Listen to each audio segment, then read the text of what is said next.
J'ai passé 3 années à étudier la neuroscience et la psychologie des enfants. Et voici 5 phrases que 99% de parents utilisent et qui détruisent le cerveau de leurs enfants. Si tu as déjà utilisé l'une de ces 5 phrases, alors sache que tu es en train de détruire le cerveau de ton enfant. Première phrase, tu vas bien. Quand un enfant tombe et se fait mal, son cerveau émotionnel est activé. Si tu le dis, mais tu vas bien, alors tu crées une dissociation entre ce qu'il ressent et ce qu'on lui demande de ressentir. Les neurosciences montrent que l'enfant arrête de faire confiance à ses propres sensations. Son cortex préfrontal apprend à ignorer les signaux de son corps. Et résultat, un adulte qui ne sait plus identifier ses émotions ou bien ses besoins. Phrase 2, je suis déçu de toi. Cette phrase active les mêmes zones cérébrales comme la douleur physique chez l'enfant et son cerveau interprète cela comme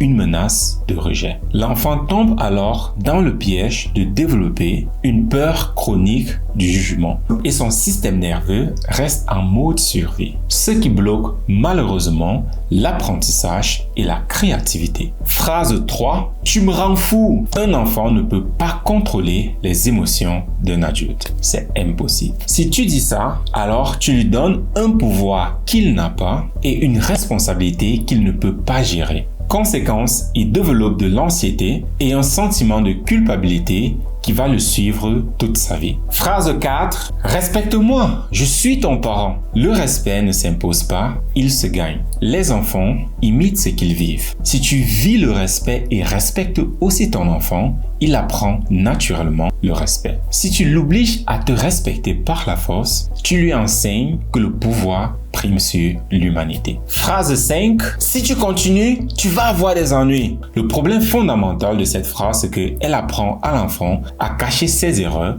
au lieu de les résoudre. Son cerveau associe les problèmes à la punition, mais plus à la solution. Résultat catastrophique. Quand il aura vraiment besoin d'aide, drogue, harcèlement, problèmes relationnels, il ne viendra pas te voir. La parentalité, ce n'est pas de l'instinct. C'est une science que l'on ne nous a malheureusement pas appris. Sur ce compte, je t'aide à avoir les outils et les compétences nécessaires pour développer le génie de tes enfants. Abonne-toi pour ne rien rater.